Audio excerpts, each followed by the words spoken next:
Bom dia, pessoal.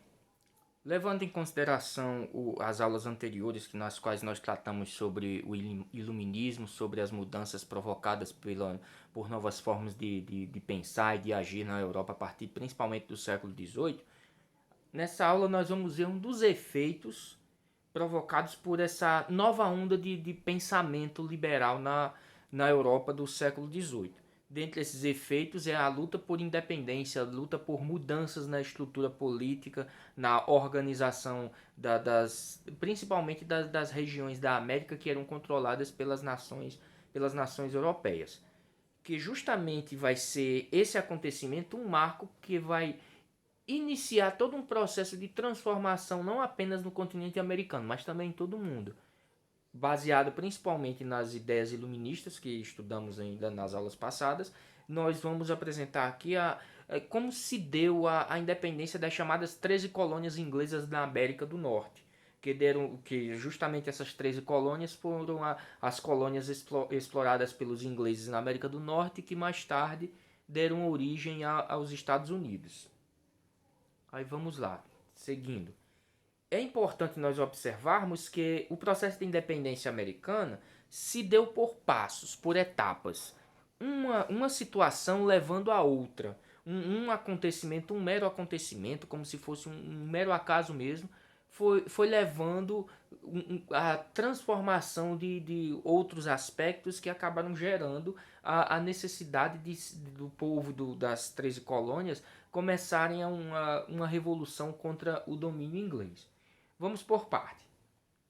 Primeiro, a chamada Guerra dos Sete Anos, que foi um conflito entre Inglaterra e França pelo controle de algumas áreas da América do Norte. Seguido, logo após a Guerra dos Sete Anos, grande dispendiosa, muitos gastos militares, justamente a Inglaterra saiu vencedora da guerra, mas também saiu com grandes dívidas. E com isso o parlamento inglês começou a aprovar medidas e medidas econômicas e leis diversas que vinham de alguma forma, endurecer o controle colonial sobre as 13 colônias da América. Por isso que é uma segunda etapa que vai interferir e de alguma forma vai incentivar esse processo de tentativa de emancipação. Terceiro, reação dos colonos americanos, principalmente a essas medidas adotadas pelo parlamento inglês. Quarto, o parlamento inglês e a aprovação dos atos de Townshend, que são uma série de leis, de decretos que de alguma forma prejudicavam os interesses dos colonos americanos. Quinto, o massacre de Boston, uma situação no qual alguns colonos americanos foram mortos por soldados em um conflito, vamos dizer, em um conflito de rua. De alguma forma, houve esta situação que levou um certo descontentamento por parte dos colonos americanos. Sexto, o parlamento inglês e o decreto do ato do chá, que é uma situação que aumentava impostos sobre um produto que era bastante utilizado pelas populações locais. Esses aqui são os passos a passo, mas nós vamos vendo mais detalhado ao longo aqui da nossa apresentação. O sétimo, a festa do chá de Boston, que foi uma situação de protesto contra o controle exercido sobre o chá, sobre a comercialização do chá, que acabou ficando na história como a chamada festa do chá de Boston, quando alguns colonos pegaram carregamento de chá e jogaram no mar. Oitavo, o parlamento e o decreto das leis intoleráveis. Como o próprio nome diz, foi uma série de leis que eram consideradas intoleráveis por parte dos colonos americanos. Nono, o primeiro Congresso da Filadélfia, que foi a organização dos colonos ou dos representantes das 13 colônias, que começaram a discutir algumas medidas que deveriam ser adotadas para tentar garantir a liberdade que os colonos já ainda possuíam no território da América do Norte. Décimo, a Batalha de Lexington, que foi o princípio de conflito entre os colonos americanos contra as tropas inglesas. 11º, o segundo Congresso da Filadélfia, que foi uma nova reunião no qual foi estabelecido algumas situações de processo de independência mesmo, de tentativa de separar-se do controle inglês. E 12º, Batalha de Bunker Hill, também conflito entre os colonos e o exército britânico. E por último, a vitória americana. Dá-se o fim à chamada Revolução Americana e o reconhecimento da independência dos Estados Unidos da América por parte da Inglaterra. Nós temos aqui o passo a passo, os diversos passos do processo de independência americana. Vamos aqui estudá-los mais afinco a partir de agora, depois dessa apresentação de cada passo. Foram, na realidade, essa história do processo de independência americana ele vai ser dividido assim, nesses passos para melhor facilitar a compreensão dos acontecimentos ao longo dos anos que se seguiram à Declaração de Independência. Vamos lá. A Guerra dos 7 Anos, como foi dito anteriormente, foi um conflito entre Inglaterra e França pelo controle das terras na América do Norte, principalmente algumas áreas mais ao centro do continente da América do Norte. Que os ingleses queriam avançar rumo ao oeste, que era uma possessão de terras francesas, mas acabaram sendo bloqueados pela ação dos franceses, mas justamente começou esse conflito, que alastrou-se por um longo período, daí o termo ser chamado de Guerra dos 7 Anos, devido à quantidade de anos que durou o conflito pelas disputas das terras americanas. Aí cada lado, tanto os ingleses quanto os franceses, nesse conflito, eles acabaram utilizando, para ajudar no confronto, nativos americanos, os indígenas americanos. Como existiam várias tribos de indígenas lá na região da América do Norte, cada um de alguma forma acabou se aliando a quem lhe convia. Algumas tribos indígenas se aliaram aos franceses, outras se aliaram aos ingleses, e assim os europeus se utilizaram do número de soldados disponíveis entre essas tribos indígenas e acabaram, de alguma forma, empreendendo um conflito externo, um conflito europeu no continente americano com nativos americanos envolvidos, que na realidade eles não tinham nada a ver com o conflito entre as duas nações, apenas de alguma forma foram favorecidos de um lado pelos ingleses e de outro pelos franceses e acabaram entrando no conflito. Como vocês observam aqui no mapa, aqui é a representação das chamadas 13 colônias, aqui as chamadas 13 colônias da América, que eram as 13 colônias inglesas, e aqui as áreas de territórios indígenas, e aqui uma região que era controlada pelos franceses, como ele mostra aqui. Aí aqui, como ele mostra as principais cidades aqui, Massachusetts, Nova Hampshire, Rhode Island, esses são as colônias. As cidades, Massachusetts, Pensilvânia, Carolina do Sul, Maryland,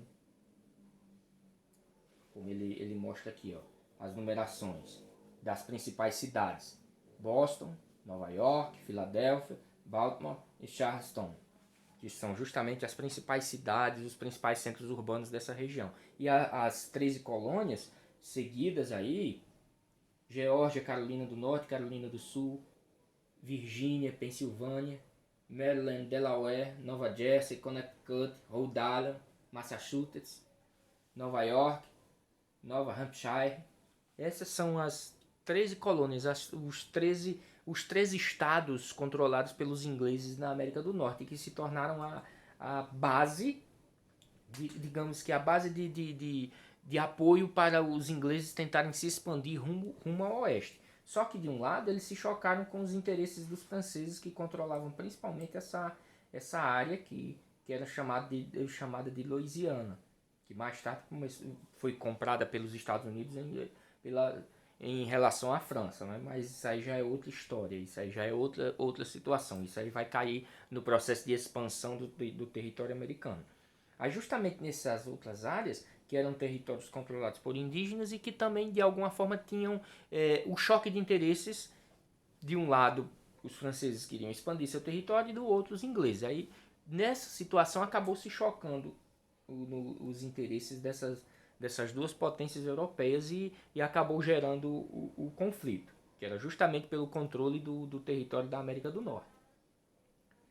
Aí no Congresso de Albany, em 1754, se dá o início da guerra, os ingleses começam a enviar delegados para as regiões das 13 colônias, principalmente lá na região de Nova York, como mostra aí que foi realizada a principal reunião de organização para que o exército inglês recebesse apoio dos colonos americanos e principalmente apoio dos índios, como ele mostra aí. Os índios iroquis, que também estavam presentes, começam a dar apoio numérico, apoio logístico às tropas inglesas.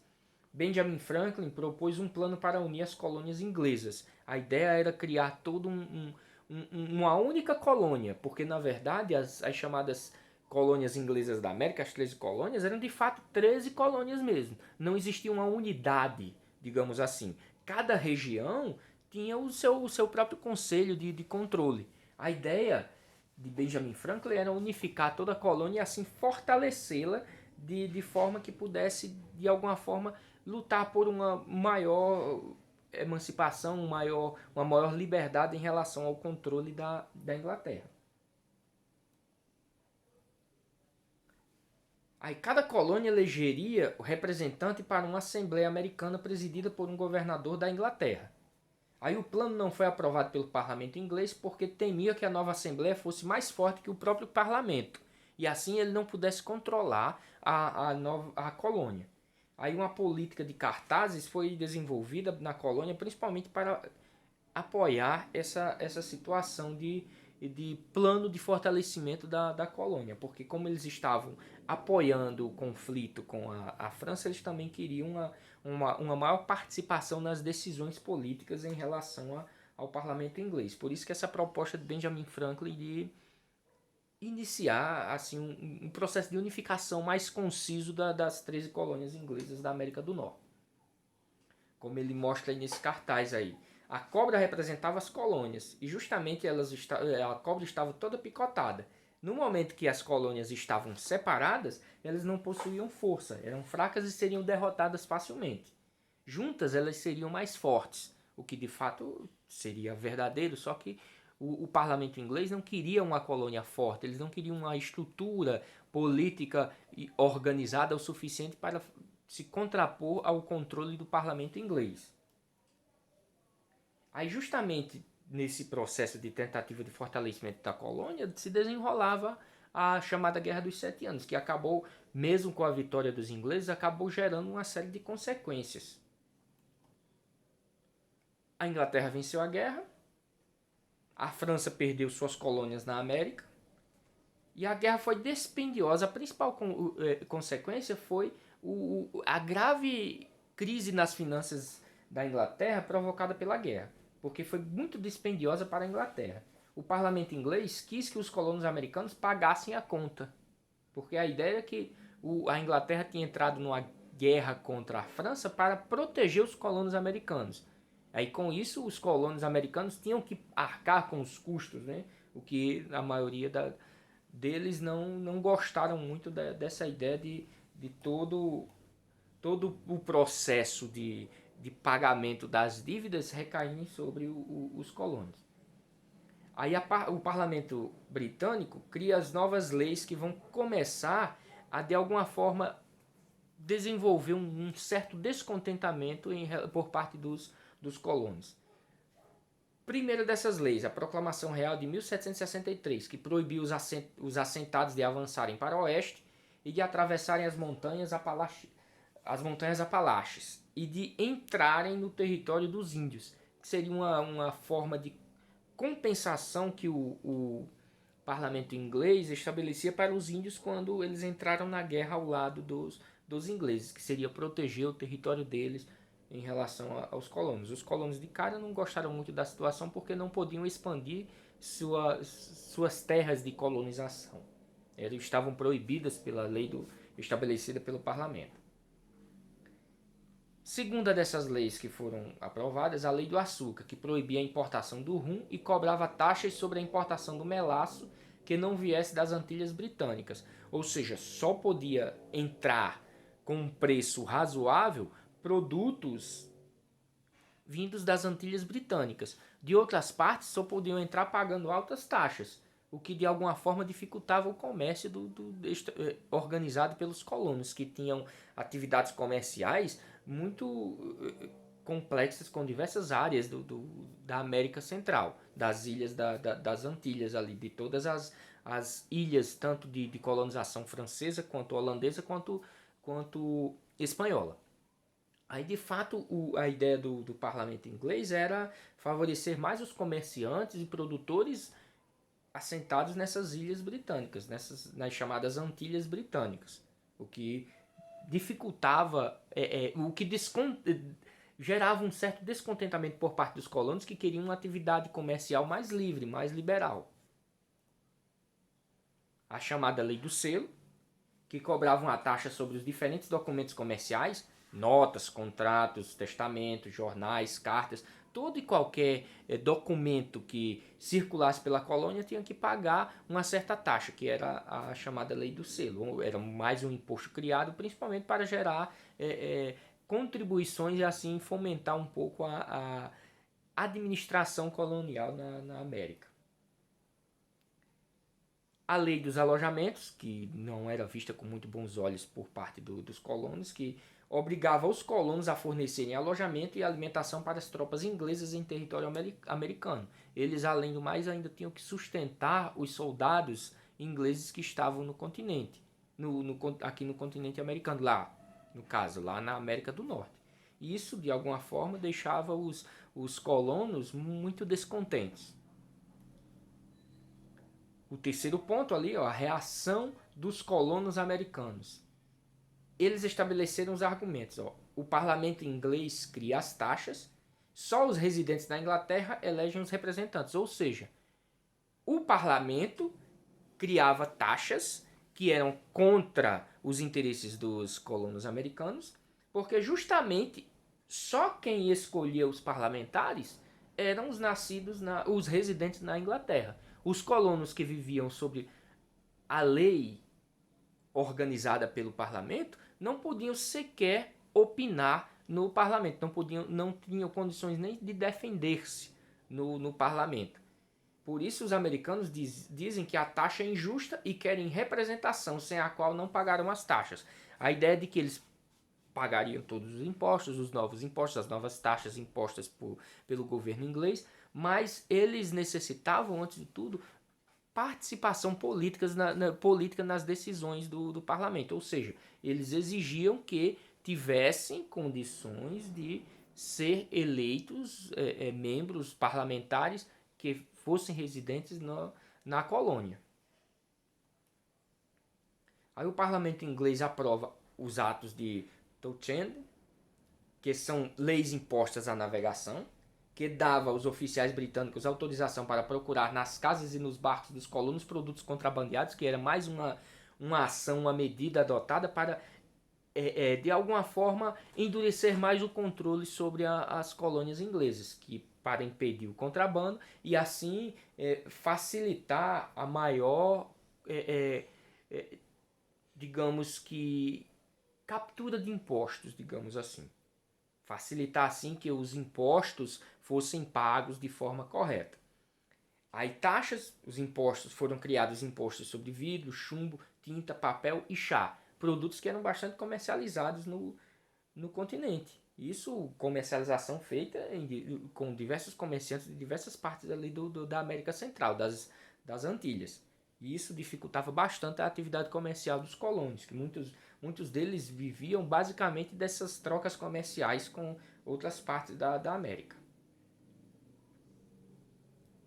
Aí o chamado massacre de Boston, que foi citado no começo, iniciou-se com um protesto dos colonos contra o governo britânico. Nesse protesto, acabou um grupo de colonos, inventaram de atacar um grupo de soldados armados, insultando-os e jogando bolas de neve. Só que o que aconteceu é que os soldados revidaram, mas não revidaram com bolinhas de neve, eles simplesmente revidaram com tiros. Ao todo foram mortas 5 pessoas que estavam, digamos que foi um massacre de conhecido como massacre de Boston, porque essas pessoas estavam desarmadas, estavam apenas protestando contra o controle inglês, mas protestando de uma forma que os soldados armados não gostaram muito da situação e partiram para cima dos manifestantes.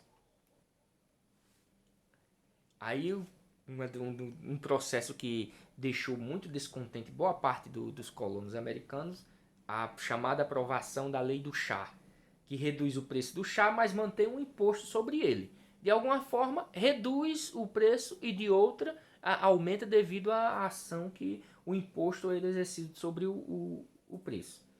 Aí concede monopólio da venda de chá nas colônias à Companhia das Índias Orientais. Apenas esta companhia, que era da Inglaterra, poderia comercializar chá. Impedia assim os colonos americanos, que estavam muito ligados à comercialização desse produto, de estabelecer essas relações comerciais.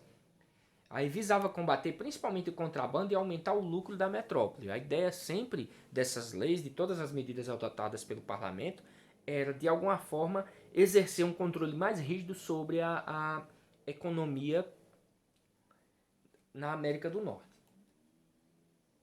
É aí que se dá o episódio da chamada Festa do Chá em Boston, quando colonos se vestem de índios e atacam navios no porto de Boston e lançam a carga de chá no rio, como protesto. Que justamente essa carga de chá pertencente à companhia inglesa acabou gerando um maior endurecimento por parte do governo inglês depois desse processo, porque foi feita uma investigação e descobriu-se que, na verdade, não haviam sido índios que estavam realizando uma atividade de destruição, e sim eram colonos que estavam descontentes com a situação e fantasiados de índios acabaram realizando esse processo de depredação do patrimônio inglês. Aí começou todo um processo de tentativa de sufocar esse início de rebelião. Aí o parlamento começa a aprovar novas leis, as chamadas leis intoleráveis, como o próprio nome está dizendo, eram leis que não favoreciam aos colonos, eram consideradas intoleráveis por parte dos colonos americanos. A primeira delas, o fechamento total do porto de Boston. Uma guarda armada fechou o porto de Boston até que todos os prejuízos do lançamento do carregamento de chá ao mar fossem indenizados.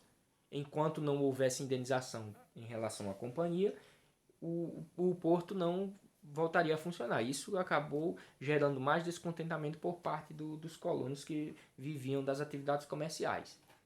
A ocupação militar de Massachusetts, suspensão das reuniões nas colônias e imposição de novo governador. Terceiro, o envio de tropas para garantir o cumprimento das leis nas colônias e assim endurecer cada vez mais o controle exercido sobre a colônia. Quarto, rigor no julgamento de crimes contra o Império, que todos os julgamentos de crimes cometidos em território americano fossem a critério das autoridades britânicas, realizados em outra colônia ou mesmo na Inglaterra. Ou seja, seria uma forma de encurtar mais o controle sobre as colônias. Impedir assim que leis locais fossem utilizadas em certas situações. Exercia assim um controle mais rígido da situação. Quinto, a lei do alojamento. Os colonos estavam obrigados a proporcionar alojamento e alimentação para soldados britânicos em suas propriedades.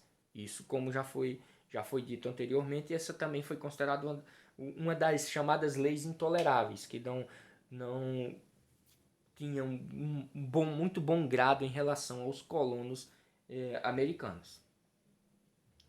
Aí nós vamos para a parte aí, o primeiro congresso da Filadélfia, isso em 1774, quando representantes das colônias se reúnem para discutir seus direitos. Começam a se organizar, inicialmente tentativas de uma organização política que viesse a fazer frente ao parlamento inglês e viesse de alguma forma buscar uma solução mais pacífica em relação ao domínio inglês na América do Norte. Eles enviam uma petição ao rei para tentar restaurar a paz e pedem ao rei para revogar as chamadas leis intoleráveis. Disseram que tinham o direito de fazer leis para as colônias e ameaçaram parar de exportar para a Inglaterra. Organizaram um boicote aos produtos ingleses, assim, de alguma forma começaram a não mais querer consumir os produtos vindos da Inglaterra. Aí o parlamento respondeu com mais taxas para as colônias. É aí que começa o conflito mesmo. De um lado, os colonos americanos tentando diminuir o controle, e do outro, o parlamento inglês, a monarquia inglesa, querendo aumentar o controle e assim retirar mais recursos via impostos do continente americano.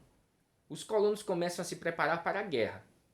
Aí é criado um grupo de soldados chamados Minutemen, que tem a intenção de preparar soldados, preparar este grupo de soldados justamente para entrar em combate o mais rápido possível, quando fosse possível, assim quando fosse necessário. Esse nome pelo qual era chamada milícia colonial por seu rápido deslocamento, porque, segundo a situação da época, eles estavam prontos para entrar em ação em 1 minuto. Eram os homens em 1 minuto, Minutemen. Os homens prontos em 1 minuto.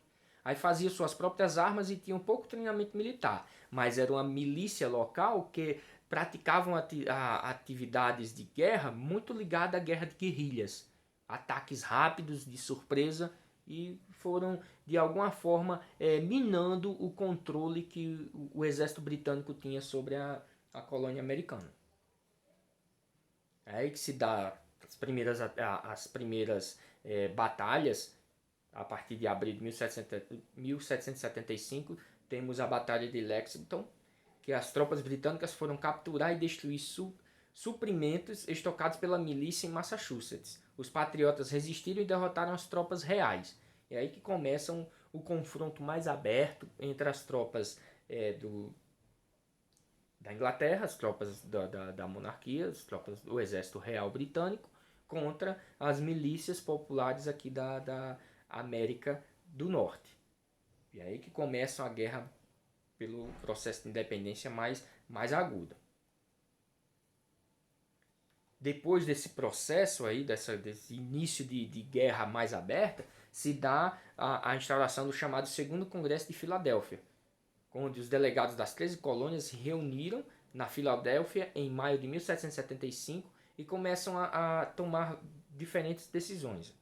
Formar um exército continental para garantir a defesa dos interesses dos colonos americanos, anunciar George Washington como comandante deste exército e declarar a independência dos Estados Unidos. Isso ocorrido somente no ano seguinte, 1776, no dia 4 de julho deste ano é que é declarada a independência, e assim inicia-se de fato a chamada Revolução Americana, que começa todo o processo de guerra contra a Inglaterra. Aqui nós temos a imagem que não permite ver muito bem, aqui o documento da Declaração da Independência dos Estados Unidos, com as respectivas assinaturas aqui dos presentes no Congresso. Documento redigido por Thomas Jefferson. Essa publicação da chamada Declaração de Independência dos Estados Unidos, no dia 4 de julho de 1776, inicia-se declarada a independência, e a partir daí começa de fato a guerra de independência mais aguda. O principal redator da Declaração de Independência foi Thomas Jefferson, como já foi dito. A base filosófica eram as ideias iluministas, aqui que a chamada Revolução Americana foi uma situação unicamente baseada no processo de ideias iluministas. do século XVIII. A influência dessa declaração acabou de alguma forma gerando um fato que nós vamos estudar mais à frente, que é a instauração da chamada Revolução Francesa. Isso já no finalzinho do século XVIII, iniciada na França. A importância é considerada um dos documentos básicos da civilização ocidental, pela apresentação de situações ligadas à liberdade de direitos, à organização dos povos, à necessidade de garantir que cada povo tenha o autocontrole sobre o seu território. Aí nós temos aí algumas citações ligadas à Declaração de Independência dos Estados Unidos. Todos os homens são criados iguais, dotados pelo Criador de certos direitos fundamentais, como o direito à vida, à liberdade e à busca de felicidade. Para assegurar esses direitos, os governos são instituídos entre os homens, derivando seus justos poderes do consentimento dos governados. Sempre que qualquer forma de governo se torne destrutiva de tais fins, o povo tem o direito de alterá-la ou aboli-la e instituir um novo governo, em nome de sua própria segurança e felicidade. São alguns argumentos retirados da Declaração de Independência que estabelece que cada povo tem sua autodeterminação de escolher seus governantes. E no momento que esses governantes de alguma forma não atenderem aos anseios da população, justamente esses governantes deverão ser retirados do poder e ser ser instituído um novo governo em seu lugar. Mas justamente mesmo com essa situação de defesa das liberdades, nós temos aí de alguma forma um certo contraste em relação à independência dos Estados Unidos. A guerra de independência visava liberdade, mas ao mesmo tempo existiam na América do Norte uma escravidão muito forte, assim como existia aqui no Brasil colônia e no Brasil império. A escravidão durou lá muitos anos, durou até 1865, vários anos depois da independência, quase um século depois da independência dos Estados Unidos. Então, de um lado, houve lutas pela liberdade do povo americano e de outro, manteve-se o cativeiro de milhares de pessoas que eram trazidas para a América para serem obrigadas a trabalharem como escravos, como mostra aí. A liberdade mencionada na Declaração de Independência não valia para todos.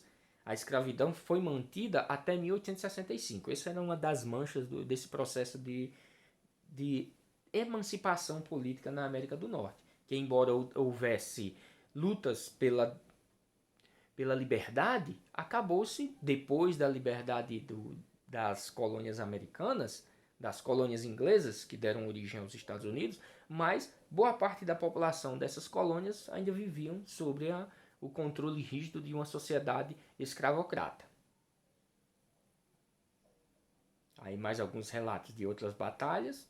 A Batalha de Bunker Hill, que é o local na península de Charleston, no lado norte do porto de Boston.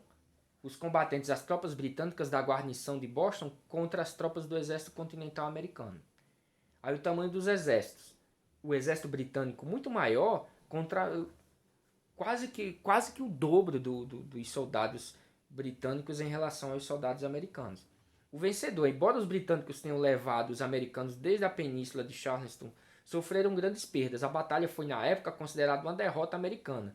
Desde então tem sido vista como uma resistência heróica contra as forças da opressão, porque embora eles tenham sido de alguma forma derrotados, mas enfraqueceram bastante o inimigo, porque a duras penas o inimigo venceu a batalha, mas só que para a guerra, ao longo da guerra, acabou tendo um certo enfraquecimento. Aqui uma imagem relativa a essa batalha. Aí por último nós temos de fato a vitória final dos patriotas americanos, do exército dos colonos americanos. Os americanos receberam grande ajuda financeira e militar da França. Isso foi uma das garantias para a vitória dos colonos americanos, foi a ajuda francesa. Se não tivesse chegado, eles teriam sido derrotados. Aí acontece a chamada Batalha de Yorktown, em abril de 1781. E a Inglaterra reconhece oficialmente a independência americana em 1783, depois de reconhecida a derrota, principalmente pela a ação e pelo apoio militar que os franceses deram aos colonos americanos. Aí ocorre a assinatura do Tratado de Versalhes em 1783, quando a Inglaterra reconhece oficialmente a independência dos Estados Unidos e acaba-se completamente os conflitos armados, e é aí que se tem uma maior liberdade para a organização do novo país em questão. Inicia-se um processo de votação para o conjunto de leis que passaram a reger o novo país, a partir da chamada Constituição de 1787, Constituição que vai garantir a organização social, política e econômica que deu origem aos Estados Unidos na atualidade. Logo depois de todo o processo de emancipação, de guerras contra o controle inglês, e depois que os Estados Unidos se formam como nação, é eleito como primeiro presidente dos Estados Unidos o anterior chefe das tropas continentais, o fazendeiro George Washington. Aí vocês observam aqui a Batalha de Yorktown, alguns aspectos importantes. Entre 26 de setembro e 19 de outubro de 1781, forças rebeldes dos Estados Unidos foram apoiadas pelos franceses, o que de fato foi o grande momento da guerra em favor dos colonos americanos. Foi o apoio dado pelos franceses. Os principais comandantes foram George Washington e o Marquês de Lafayette, do lado americano, e Lord Cornwallis, do lado dos ingleses, quando o general inglês acaba reconhecendo a derrota e rende-se diante do exército que reuniu algumas tropas francesas com as tropas dos colonos americanos.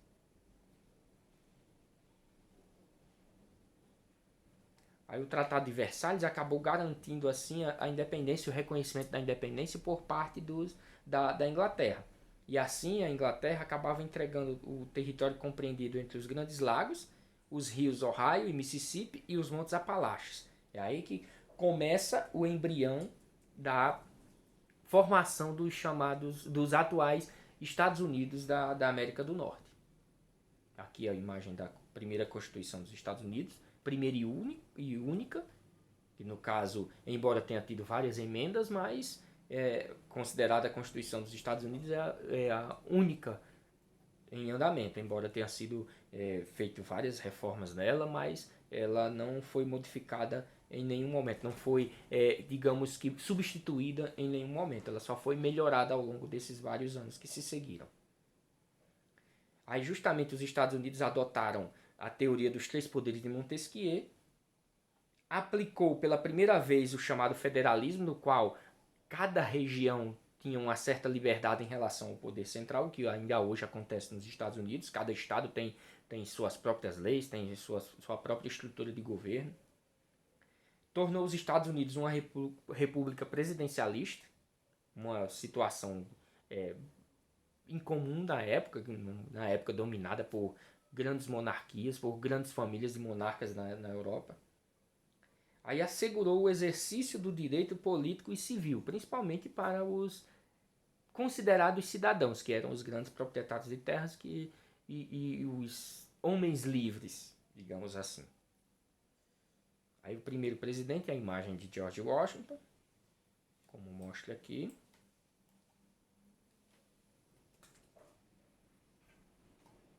Aí bem, pessoal, era basicamente isso que tínhamos para hoje.